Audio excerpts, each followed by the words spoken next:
বট গাছের ছায়া দিয়ে আপনাদের বুকে আমাদেরকে আশ্রয় দিয়েছে। আপনাদের বাড়িগুলো আমাদের বাড়ি ছিল, আমাদের বাড়িগুলো আমাদের হাত ছাড়া হয়ে গিয়েছিল। মাসের পর মাস মায়ের মুখ অনেকে দেখতে পারেনি। আমরা যারা ন্যায় এবং সত্যের জন্য লড়াই করতাম, আমাদেরকে তারা একদম সহ্য করতে পারতেন না। তারা আমাদেরকে নির্মূল করার ঘোষণা দফায় দফায় দিয়েছে।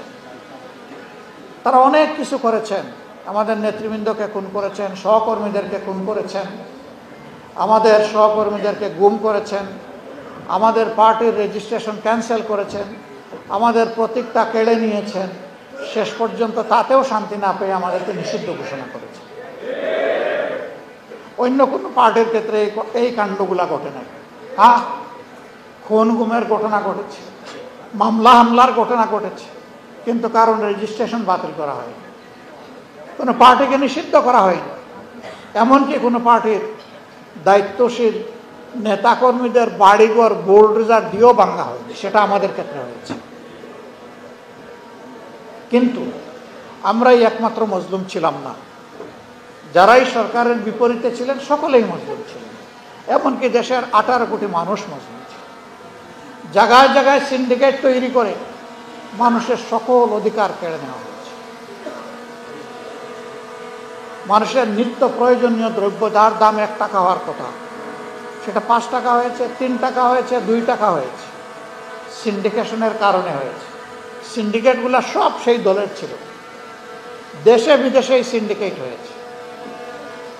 বাংলাদেশ থেকে একজন শ্রমিক মধ্যপ্রাচ্যের দেশে যেতে হলে কমপক্ষে ক্যাশ তাকে 4 লক্ষ টাকা গুনতে হয়।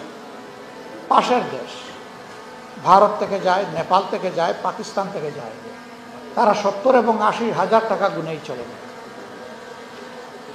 এই সবগুলা ছিল সিন্ডিকেটের কবলে, আর সিন্ডিকেট ছিল তাদের নিয়ন্ত্রণে।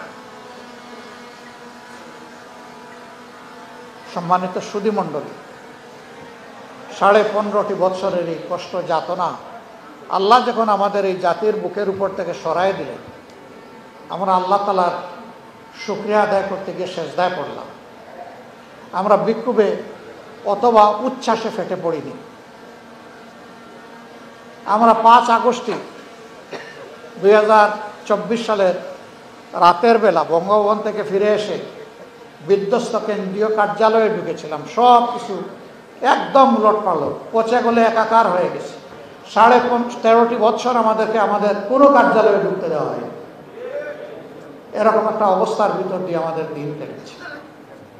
এই কঠিন সময়টায় যখন আমাদেরকে খুন করা হচ্ছে, গুম করা হচ্ছে, দফায় দফায় মামলা দিয়ে রিমান্ডে নিয়ে নির্যাতন করা হচ্ছে, কারাগারে নিক্ষেপ করা হচ্ছে, বাড়িঘর গুড়িয়ে দেওয়া হচ্ছে, চাকরি কেড়ে নেওয়া হচ্ছে, ব্যবসা ধ্বংস করে দেওয়া হচ্ছে, সেই সময়টা আপনারা আমাদের আপনজন বড় নিকটে ছিলেন।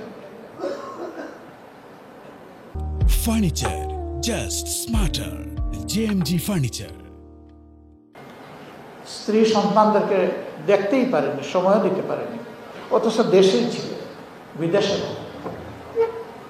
এই সময়টা এই আপনাদের মতো আপনজনেরা বুকের বিছানায় আমাদের জন্য জীবনের ঝুঁকি নিয়ে, ইজ্জতের ঝুঁকি নিয়ে আপনারা বিছানা তৈরি করে দিয়েছেন।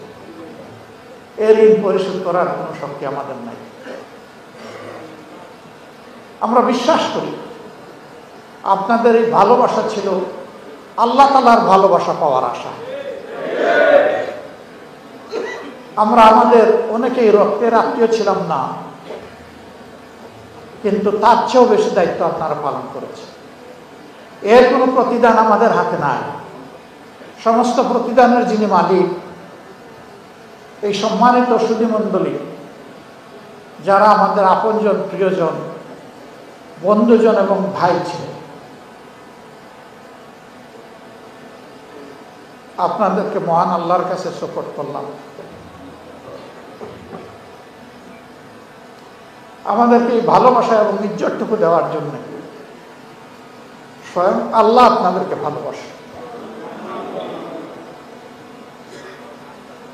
আমাদেরকে দেওয়া ইজ্জতের বিনিময়ে দুনিয়া এবং আখিরাত দুই জায়গায় আল্লাহ তাআলা আপনাদেরকে সীমাহীন সম্মান এবং ইজ্জত দান করুন। দুনিয়া এবং আখিরাতের বেইজ্জতি থেকে আপনাদের উসিলায় আল্লাহ আমাদেরকেও রক্ষা করুন।